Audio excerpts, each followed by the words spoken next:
Hola, buenas tardes. Gracias a los que se conectan a esta nueva actividad del Observatorio de Propiedad de CEDICE Libertad. Esta vez lo hacemos en alianza con el Instituto Ludwig von Mises de Venezuela y con BenPaís. El título de esta charla, Inflación en dólares y con signos de interrogación. ¿Por qué con signos de interrogación? Porque desde el Observatorio de Propiedad nosotros hemos sostenido, y bueno, también BenPaís en sus espacios, que esto se trata de un fenómeno monetario y que el único responsable es el responsable de la política monetaria, es decir, en nuestro caso, el Banco Central de Venezuela.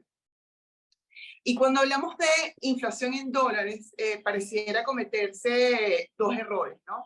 Se está apuntando el dedo hacia el culpable que no es, hacia los comerciantes, y también se está generando confusión en el concepto de inflación, porque se pareciera asociar que la inflación es lo mismo que aumento de precios. Y la verdad, el aumento de precios es una consecuencia de una política monetaria irresponsable por parte, en este caso, como ya dije, del Banco Central de Venezuela, ¿no? Nosotros desde el observatorio sostenemos que el concepto de inflación, siguiendo a los austríacos, a la Escuela Austríaca de Economía, es aumento de dinero en circulación, ¿no? Y el único que lo puede hacer es el Banco Central de Venezuela. Ahora bien, en los últimos años hemos visto un comportamiento distinto. Por ejemplo, a finales de 2021 se dijo oficialmente que habíamos salido de la hiperinflación. Parte del 2022 hubo una leve mejoría en ciertas cifras.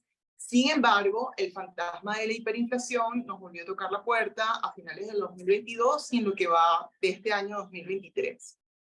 Vimos que desde el 2019, especialmente en los siguientes años, se mantuvo con cierta estabilidad la tasa de cambio, y eso es por ciertas actuaciones del Banco Central, como por ejemplo inyectar dólares en el mercado, ¿no? Entonces, inyección de dólares en el mercado, digamos una manipulación influir artificialmente en la oferta monetaria. Bueno, pudiéramos hablar entonces la pregunta de inflación en dólares, la estamos contextualizando o nos pudiéramos plantear eso ya con un contexto y ya distinto en otros años. Eso es lo que queremos hablar en la tarde de hoy. No lo habíamos hecho en estos espacios con los fenómenos que hemos visto en los últimos 2-3 años y quisiéramos hacerlo. Lo hemos abordado desde el punto de vista legal, como he señalado, si el único responsable de esto, y como se trata de un fenómeno monetario, es el Banco Central de Venezuela, ¿por qué no pensar en un futuro, en una situación ideal, tipificarlo como un delito, ¿no? Incluso que haya responsabilidad penal de los funcionarios que obran en esta manipulación artificial del mercado, ¿no? De esta oferta monetaria. E incluso hemos sostenido en otras oportunidades que el tema de la inflación y otras formas de ataques a la propiedad, otras violaciones a la propiedad en conjunto, que son una política sistemática por parte del Estado, podrían hablarse incluso de crímenes de lesa humanidad. Esa es una perspectiva legal del problema, pero queríamos hacerlo desde el punto de vista económico. Y por eso tenemos de invitado a Homero Gutiérrez Fernín, que es de BenPaís. Lo voy a presentar con propiedad. Es economista. Tiene maestría en mercados financieros de la Universidad Pompeu Fabra. Tiene maestría en el IESA. Además, tuvo de mentor a Hugo Farías. Entonces, vamos a tener aquí otra perspectiva, incluso desde la escuela monetarista, que en días pasados, el 31 de julio, fue otro año más el nacimiento de Milton Friedman, figura que podemos identificar con la escuela de Chicago, escuela monetarista. Entonces, siempre es necesario insistir sobre estos temas y de un modo lo más pedagógico posible. Entonces, Homero, gracias por aceptar la invitación. Bueno, no, Andrea, gracias a CEDICE, al Observatorio de Propiedad Privada y por la invitación. Yo quiero que todos los que están viendo esta transmisión repitan conmigo. En Venezuela no hay inflación en dólares. ¿Por qué? Porque si el precio, por ejemplo, del tomate pasa de $2 a $5, no podemos decir que hay inflación, ¿no? Eso es como que si usted le duele el abdomen, y entonces eso es una apendicitis, ¿no? Puede haber miles de causas que explican eso. Y aquí lo importante, tenemos que pasar a unas definiciones, ¿no? Primero, para poder saber cuándo estamos hablando de inflación o cuándo es otra cosa, que lo vamos a comentar más adelante, Andrea. Fíjate, hay tres definiciones de inflación, o yo tomé tres, ¿no? Las más comunes. La de la Escuela de Economía en Venezuela, que habla de que la inflación es aumento generalizado de precios, ¿no? Entonces, esto quiere decir, en el ejemplo del tomate, si el tomate pasa de $2 a $5 el kilo, y los demás precios se mantienen constantes, no podemos decir que porque subió hay inflación, ¿correcto? La segunda definición, esta es un poco más robusta, que habla de la pérdida del poder de compra de la moneda. ¿Esto qué quiere decir? Que la inflación es cuando usted necesita más billetes para comprar el mismo bien. ¿Okay? Usted necesita, en vez de un billete de 100, un billete de 1000, un billete de 2000, para comprar el mismo producto o servicio. Esa es la segunda definición. Y la tercera definición que me gustaría citar aquí es la de la escuela austríaca, precisamente, Andrea, la que tú comentabas, que inflación, y de parte deriva su nombre de ahí, es que cuando se infla la cantidad de dinero dentro de una economía, entonces quiere decir que se infla el dinero en circulación en una economía. Entonces, de estas tres definiciones, ciertamente la primera es más difusa, ya la segunda ya te está apuntando a dónde va la inflación y cuál es la diferencia con otros, con un aumento en los precios o cambio en los precios relativos, ese tipo de cosas, y la definición de la escuela austríaca, que bueno, que ya no deja lugar a dudas de qué es el fenómeno inflacionario. Y bueno, yo en el día a día de los venezolanos, ustedes se preguntarán, bueno, si el precio sube, no me importa por qué sube, pero sube. Pero no lo crean, que es importante conocer las definiciones para poder entender el problema en su profundidad. Primero, para atacar las causas y no atacar las consecuencias. Como tú comentaste, Andrea, dejar de buscar culpables en el sector privado, porque si la inflación es un fenómeno monetario, hay un claro responsable. También para los pequeños empresarios, emprendedores, puedan saber cómo proteger a sus negocios, a sus iniciativas, frente a estos cambios en el entorno económico, ¿no? Entonces, es bueno que pasemos por las definiciones. Como tú comentabas, Milton Friedman, en el año 1976, gana el Premio Nobel de Economía, ¿no? Y esto es básicamente sus estudios sobre la inflación. Y hay una cita que es, yo creo que es la cita más conocida de él, es que dice que la inflación es siempre y en todo lugar un fenómeno monetario. Entonces, esto, siguiendo a Milton Friedman, ¿qué tenemos que estaría detrás de la causa de la inflación? Bueno, el aumento de la oferta de la cantidad de dinero, el aumento de la oferta monetaria sería una de las causas. La otra podría ser una caída de la demanda de dinero. Serían las causas principales de la inflación. Como ves, es oferta y demanda de dinero. Cuando crece la oferta de dinero, el valor del dinero cae y entonces necesitas más dinero para comprar las mismas cosas. Cuando hay una caída de la demanda de dinero, las personas que buscan no quieren el dinero, lo rechazan, lo repudian y quieren salir de él lo más rápido posible. Las causas detrás de esto, bueno, pueden ser obvias para Venezuela, que ya el dinero no cumple las tres características del dinero, ¿no? Que es unidad de cuenta, medio de pago y reserva de valor. Entonces, las personas rechazan el dinero y se buscan deshacer de él rápidamente. Siguiendo esta línea, los bancos centrales entonces son los únicos que pueden expandir o contraer la cantidad de dinero en circulación en una economía. En consecuencia, Andrea, el único responsable de la inflación es el Banco Central, ¿no?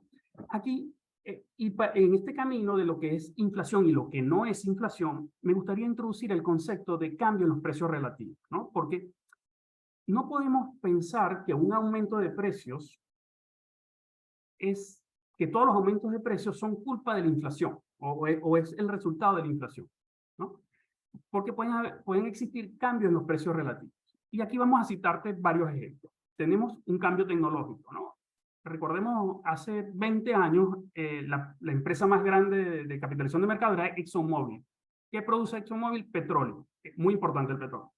Pero hoy, las principales empresas del Standard & Poor's 500 son empresas tecnológicas. ¿Cuál es su principal insumo? Los datos, ¿no? Y todo esto te lo hago para aterrizar en lo siguiente. Si yo instalo un centro de datos en Uruguay, en Chile, en España, estos centros de datos consumen mucha agua y mucha energía eléctrica. Cuando aumenta, yo instalo el centro de datos en alguna geografía, eso va a aumentar la demanda del agua y de la energía eléctrica, lo cual va a llevar a un aumento de los precios de ambos servicios. Pero eso no quiere decir que hay inflación porque instalamos un centro de datos. ¿Ok? Esos serían los cambios tecnológicos, pueden explicarte un cambio en los precios relativos. También la preferencia de los consumidores. Estaba leyendo esta semana que los hoteles en Suecia aumentaron sus precios. ¿Por qué? Porque una cantante norteamericana, Taylor Swift, se fue a presentar. Entonces los precios subieron y no podemos decir que en Suecia hay inflación porque subieron los precios de los hoteles, dado a que fue una cantante, ¿no? Entonces, ahí las preferencias de los consumidores crean estos cambios en los precios relativos que hace que haya, para el consumidor y para las personas de a pie, puedan ver que un precio sube o baja, ¿no? También hay temas de estructura de mercado, también el cambio climático, Andrea. Por ejemplo, hay una sequía o una inundación que hace que se pierda toda una cosecha. ¿Qué va a pasar con los precios de esos productos agrícolas? ¿Van a subir? Y eso no necesariamente es inflación. Es un cambio en los precios relativos, producto de la oferta y demanda, que hace que los precios reaccionen al alza. Otro punto importante que puede estar detrás del cambio en los precios relativos y del aumento de los precios de los productos, que no necesariamente es inflación, es el aumento de impuestos. Si un gobierno sube los impuestos, lo que vas a ver es un aumento en el precio de los productos a donde aplique ese impuesto, en esa cadena de valor. Y aquí queda un mensaje muy importante que quiero darle a los que nos están viendo. Aquí queda en evidencia un error conceptual entre confundir el termómetro, que es la canasta de bienes que mide la inflación, ¿no? El índice de precios al consumidor es una canasta promedio que se confunde con el proceso subyacente de la inflación, de la expansión monetaria. Esas son dos cosas distintas, porque usted podría tener una economía que no tenga inflación y pasa alguno de estos, el concierto de esta cantante, la instalación de un centro de datos, y vamos a ver en el termómetro que hay un salto, pero ese salto no es inflación. Ese salto se debe a un cambio en los precios relativos del bien, bien sea el servicio hotelero, el servicio de agua, con respecto al resto de los bienes de la economía. Y además, el IPC es una cesta de consumo representativa, o sea, es decir, es un promedio y está contaminada por estos cambios en los precios relativos, ¿no? Y además, cada persona tiene una canasta distinta. Por ejemplo, Andrea, tu canasta de consumo es distinta a la mía, es distinta del resto de las demás personas, ¿no? Entonces, aquí, cuando la gente cree que las causas de la inflación es porque el sector privado subió el precio del tomate, ¿no? Está confundiendo el termómetro con el proceso subyacente de inflación, ¿ok? Entonces, si un aumento en el precio de un producto agrícola, producto de una inflación o una sequía, fuera inflación, los bancos centrales tendrían que guardar en sus bóvedas trigo, soja, tomate, para cuando suba el precio, ellos sacan de ahí y tratan de bajar la inflación. Porque la función fundamental del Banco Central es mover la tasa de interés para controlar la oferta de dinero, bien sea para expandirla o para reducirla. ¿Ok? En Venezuela, en el caso, ya aterrizando un poco en Venezuela, además, este índice de precio al consumidor está contaminado, aparte de esto, de los movimientos de los precios relativos, que tienen estas causas que ya he enumerado, también está manipulado, ¿no? Porque hay controles de precio, subsidio a ciertos sectores, dólares preferenciales cuando había el control de cambio. Entonces, el gobierno ve que está subiendo el precio del arroz, entonces saca créditos preferenciales para el arroz, obligan a la banca a prestar a tasas por debajo del mercado, ¿no? Y ese tipo de cosas contaminan el índice, el termómetro, ¿okay? Pero el proceso inflacionario tiene que ver con la expansión monetaria, ¿okay? Y aquí hay una historia, una pequeña historia, érase una vez un banco central heterodoxo que empezó a ver cómo el precio del arroz empezó a subir, ¿no? En los sondeos que el Banco Central hace, empezó a ver que el arroz empezó a subir de precio. Y el Banco Central se explica, bueno, ¿y por qué está subiendo de precio? El Banco Central heterodoxo se dio cuenta, por casualidad, de que había una alcabala saliendo de una zona agrícola. y no dejaban pasar los camiones porque le faltaba un permiso. Eso, el Banco Central Heterodoxo, lo que hizo fue llamar a las alcabalas para que dejaran pasar los camiones sin permiso, que necesitaban que el arroz llegara a destino para que los precios del arroz no subieran. ¿Ok? ¿Qué estamos en presencia? Es un cambio en los precios relativos. El Banco Central no debería estar llamando a este tipo de medidas porque su medida es el control de la oferta monetaria. Entonces, pero como no se tiene claro, o se piensa que la inflación tiene muchas causas, entonces se mezcla todo y entonces se generan este tipo de políticas públicas, políticas monetarias, o políticas no digamos monetarias, porque la política monetaria es única, es una sola. La autoridad monetaria empieza a estar pendiente de otras cosas y a generar otro tipo de políticas que generalmente terminan siendo peor el remedio que la enfermedad. ¿Okay? Entonces, una vez que tenemos estas definiciones, ¿no? De que es la inflación, con las tres definiciones que les acabo de dar, más el concepto de precio relativo, que lo que hace es que un bien que es relativamente escaso suba de precio en comparación con el resto.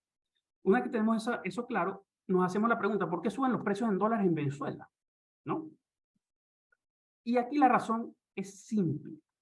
El Banco Central sigue expandiendo la cantidad de dinero en bolívares por gusto, no, porque el sector público necesita financiar su gasto que es infinanciable. Ciertamente la economía venezolana ha perdido un 75% de su PIB y sigue manteniendo un sector público intacto del mismo tamaño. ¿Okay? Pero eso lo vamos a dejar, Andrea, para otra conversación, para no desviarnos Entonces, en los 2 últimos años, la liquidez monetaria, por ejemplo, en Venezuela ha crecido más de un 600 y un 300%. Y eso ha sido producto de la expansión monetaria del Banco Central. Pero ese mismo Banco Central ha estado interviniendo en el mercado de cambios, el mercado cambiario. ¿Por qué? Porque cuando usted expande la cantidad de dinero en la economía, ese dinero va a buscar todos los bienes que existen en la economía para subirle el precio, ¿no? Para comprarlo, ¿no? La gente recibe esa cantidad de dinero y va a acudir al mercado. Y el primer bien que sube de precio es el dólar.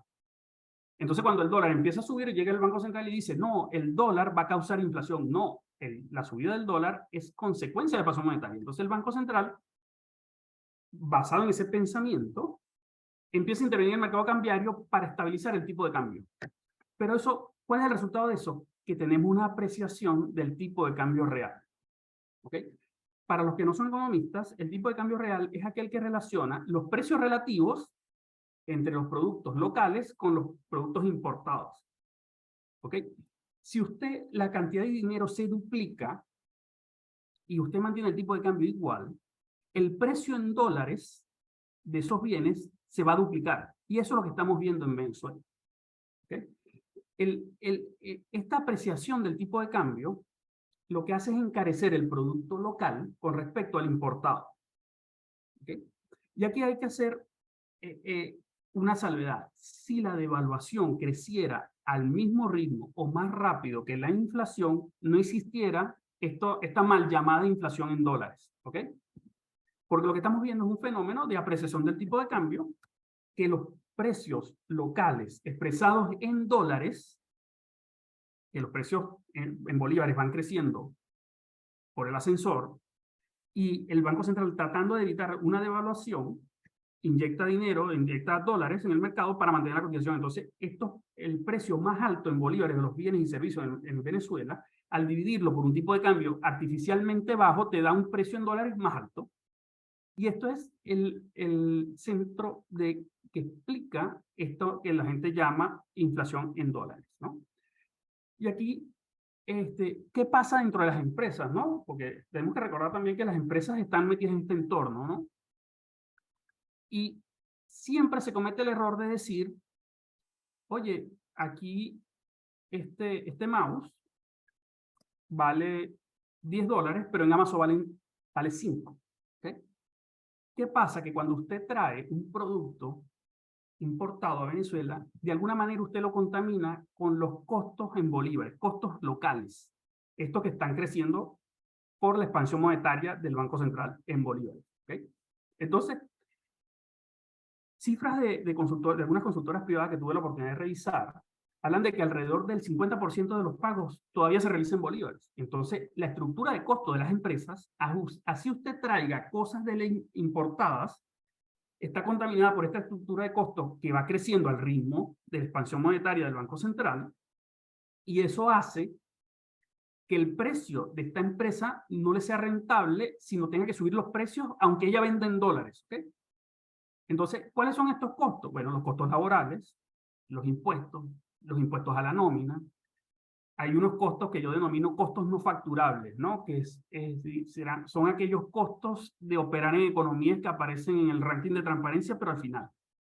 ¿Okay? Esos costos no facturables también tienen un componente que crecen al ritmo de la expansión monetaria, que cuando se dividen por un tipo de cambio que ha sido artificialmente bajo, da este aumento de los precios en dólares. Entonces, dado esto, no podemos decir que hay un fenómeno inflacionario en dólares, sino que la variación de los precios en dólares es el reflejo del proceso inflacionario en bolívares, que al Banco Central intervenir hace que los precios en dólares suban. ¿Okay? Entonces, esto dentro de las empresas, ¿qué ocurre? Reducción de márgenes, recomponen su mix de productos. Fíjense que ustedes que en los últimos 2 años, perdón, la inflación y la cantidad de dinero en la economía han crecido más rápido que el tipo de cambio. Eso te está encareciendo tus costos en moneda local. Para un empresario que vea que el Banco Central interviene en el mercado como una buena señal, ojo, recuerda que eso va a traducirse también en un aumento de tus costos locales. ¿Okay? Entonces, esta compresión de márgenes que hemos visto es lo que explica que muchas iniciativas, emprendimientos locales de venta, de expendio minorista, hayan cerrado durante la primera mitad del año, este año 2023. ¿Okay? Entonces, ¿qué es lo que tenemos que tener en cuenta? Que hay que comprender el alcance de esta dinámica de precios en Venezuela para poder anticipar cuál va a ser el impacto de las intervenciones del Banco Central en el mercado cambiario sobre tu empresa. Por ejemplo, si el Banco Central sigue interviniendo en el mercado cambiario y al mismo tiempo sigue expandiendo la cantidad de dinero en la economía, muy probablemente tus costos no van a parar de subir. ¿Okay? Y eso te va a crear un problema porque tus precios en dólares vas a tener que traspasarlo al consumidor, un consumidor que tiene los ingresos precisamente por la inflación en dólares, por la inflación de la expansión monetaria, tiene menor capacidad de compra. Y eso hace que tus márgenes se compriman y tu negocio empiece a perder plata. ¿Qué tienen que hacer los empresarios, los emprendedores? Revisar tu mix de producto. ¿Cuál es tu mix de producto? ¿Cuál es el impacto? Aunque no lo vas a determinar exactamente por la complejidad de la economía y los miles de precios que hay en la economía, tratar de tener identificado dentro de tu mix de producto cuáles son más susceptibles a la expansión monetaria del Banco Central en bolívares y tratar de migrar hacia allá para tener una mejor planificación de tus decisiones de inversión, compra y financiamiento. ¿No? Esta mal llamada inflación en dólares, repito ya a manera de conclusión, es el reflejo de la apreciación del tipo de cambio real. No hay otra explicación. ¿Y hasta cuándo? Que sería la pregunta, Andrea, que muchos estarán haciendo a esta altura, ¿hasta cuándo van a subir los precios en dólares? ¿No? Los precios en dólares van a continuar subiendo hasta que venga una maxi devaluación, una devaluación muy importante, que reduzca los precios expresados en dólares, que están los precios en moneda local que están expresados en dólares, que se corrija en la práctica esa apreciación del tipo de cambio real. ¿Okay? Y ya para finalizar, continuar diciendo que hay inflación en dólares en Venezuela es incorrecto desde el punto de vista académico. Lleva análisis que no permiten identificar las verdaderas causas de los problemas y te ponen, desde el punto de vista de política pública, expone al país, ¿no? y a sus ciudadanos a políticas públicas inadecuadas, políticas públicas que causan más daño que lo que persiguen arreglar, ¿no?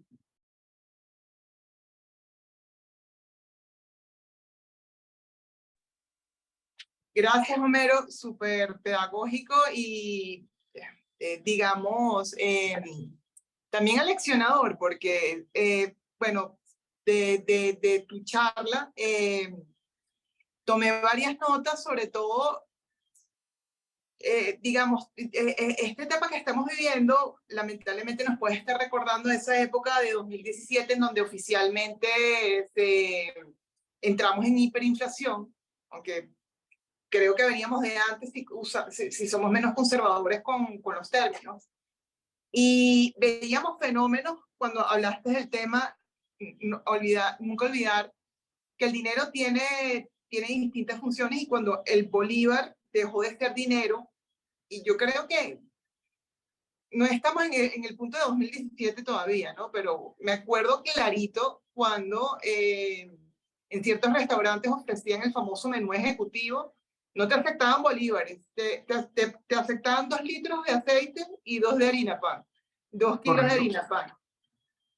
Llegamos a la economía del trueque, donde cualquier cosa fungía más como medio de pago que el propio bolívar.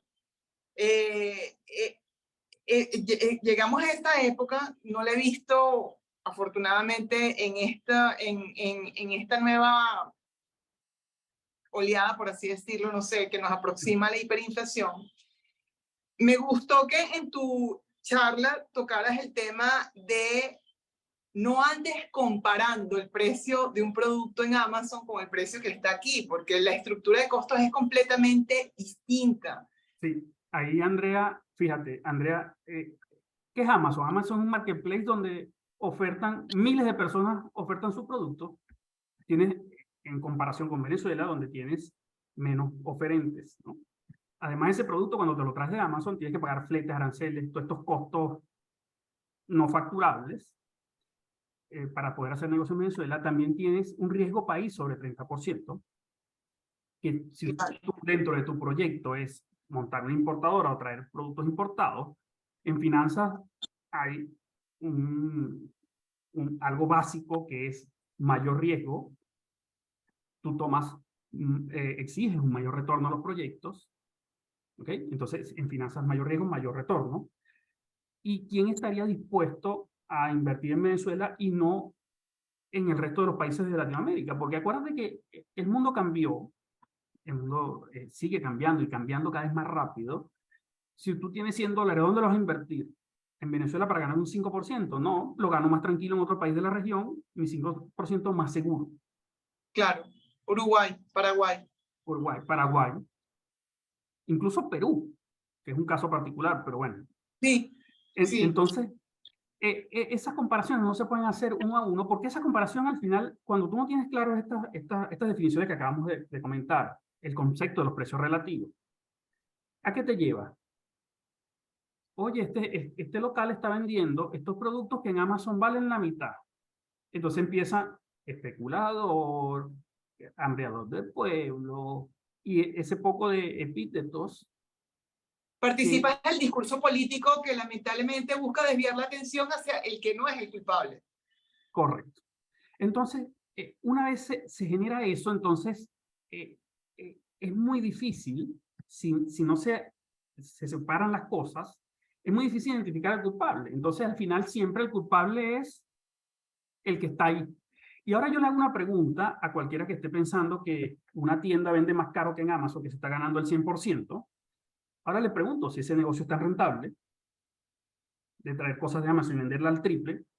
Oye, yo creo que en la situación que está actualmente Venezuela, con unos salarios reales bastante deprimidos, mira, yo creo que es una oportunidad de negocio bastante importante. Vamos a ver, la gente que critica que los precios están muy caros en Venezuela, bueno, sería interesante que esa persona tiene una oportunidad de negocio fabulosa, ¿no?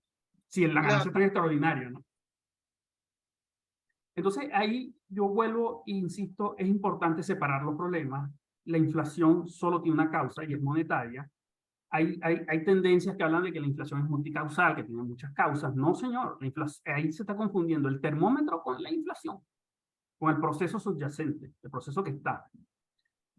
Porque, repito, no separar esto te puede llevar a que el Banco Central entonces empiece a perseguir personas que están aumentando los precios y la política pública en general te puede llevar a eso y eso ya lo vimos, ya lo vivimos, que eso no soluciona el problema, lo agrava. Y Venezuela es un ejemplo de eso. Gracias, Homero. De hecho, la intención de esta charla era, por un tiempo vimos que los ataques a la propiedad fueron disminuyendo, los ataques a la libertad económica en intensidad, pero sigue estando presente. El andamiaje del control de cambio, el andamiaje legal del control de cambio, el control de precios están presentes. Tan solo que no lo aplican porque es un tema de capricho, es un tema de asfixio suelto, asfixio suelto. Y en ese soltar se tiene la falsa percepción de que entonces no va a ocurrir más nada y se normalizó todo. Y lamentablemente no es así.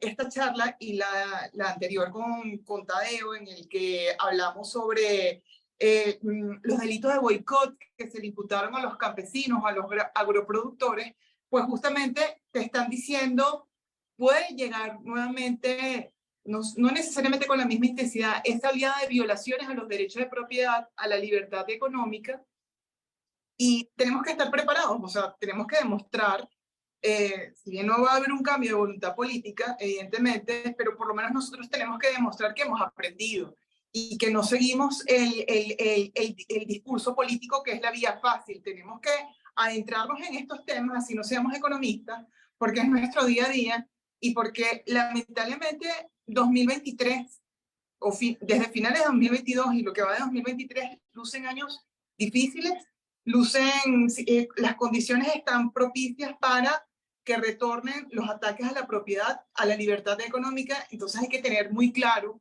quién es el verdadero culpable y hacia dónde hay que dirigir realmente la atención en esto. No partir de la mala fe del comerciante.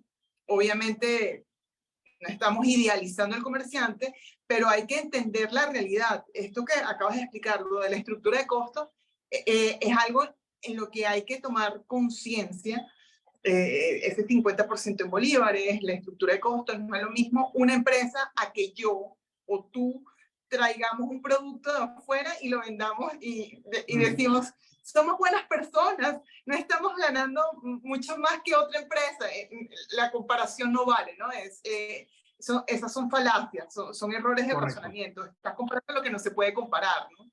Entonces, la idea de esta tarde justamente era ser lo más pedagógico posible en un tema que es complejo, evidentemente. No somos economistas, lo hablo por mí y por los que se están conectando, pero que además es un tema que se confunde mucho más con el discurso político. Entonces, tenemos que separar el ruido e ir realmente